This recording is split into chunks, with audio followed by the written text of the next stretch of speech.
Thank you. Senator Smith. Thank you very much. Thank you to all of you. And I really appreciated what you just said, Ms. Nelson. I think that really captures a lot of what's happening here. Last month I went to Hudson, Wisconsin, the home of Senator Baldwin, to walk the picket line with Local 722 of the United Auto Workers while they were on strike. About half of those workers in Hudson are from Minnesota. And, you know, I won't forget, I talked to one of your members, Mr. Fain, who told me as he was there how worried he was that the big three CEOs were just going to wait him out, just hunker down and wait him out.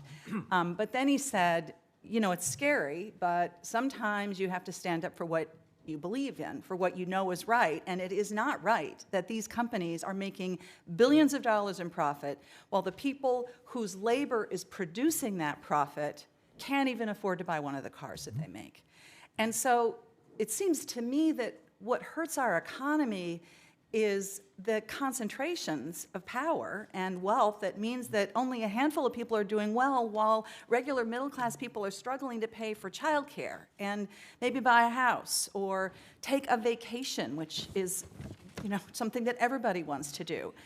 So for me, these fights are about taking on this imbalance in power that exists in our economy. And so my question to all three of you is, you know, why do you think that your members and your unions were ready to take on this fight right now? Why is this the moment?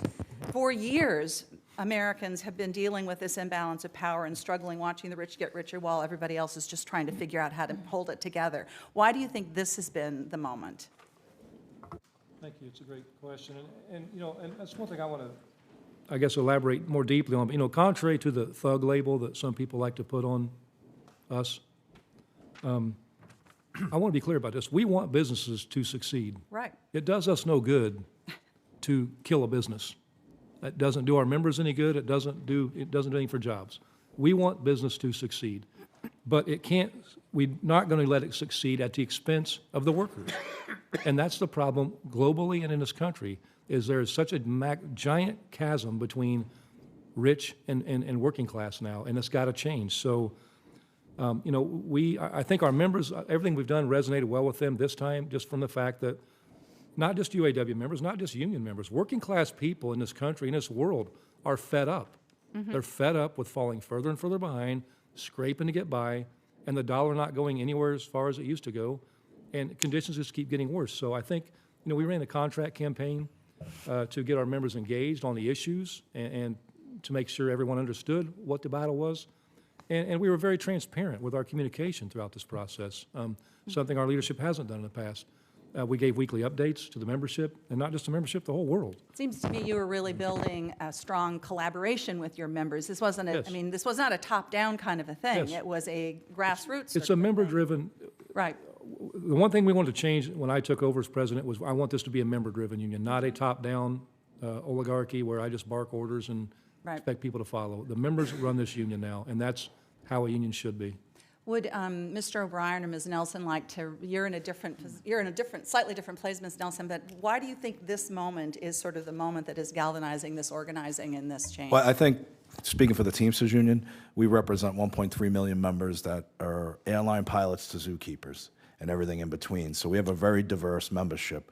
And the one thing that I think has promoted organizing and promoted a thirst to be represented is during the pandemic, the majority of my members were all deemed essential workers. They were providing goods and services to this country, whether it was delivering parcels, whether it was making sure that food was distributed out of warehouses and delivered by trucks, making sure rubbish was picked up, making sure that hospitals were clean. So I think, you know, in light of all the essential services our members provided, the one thing that was clear with all CEOs and with corporations were they were thriving during the pandemic. Their bottom line and their balance sheet kept expanding and expanding and expanding.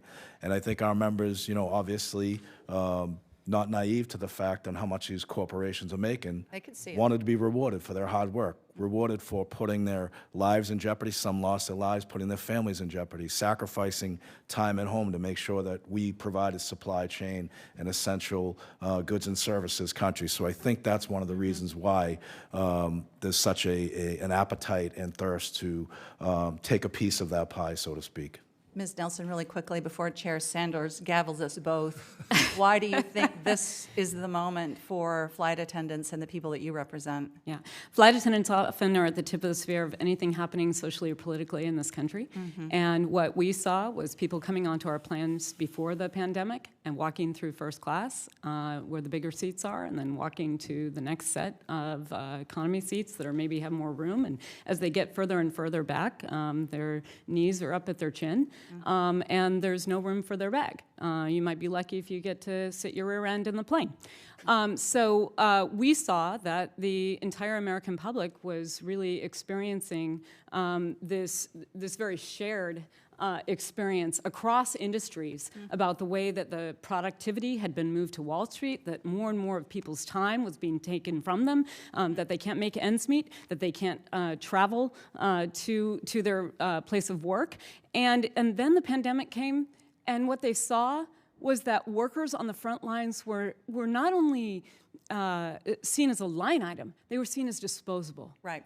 And this next generation hears that Social Security is going to be taken away from them. Any sort of protections are going to be taken away from them. We're not making good on our promises. People are understanding that that the only way that they can fight back, the only way that they can fight for the American dream is to join together in unions and take that power and take it right to where the decision makers are, which is at the corporations who are controlling our politics because money is controlling our politics now. That's why we are where we are. Thank you very much.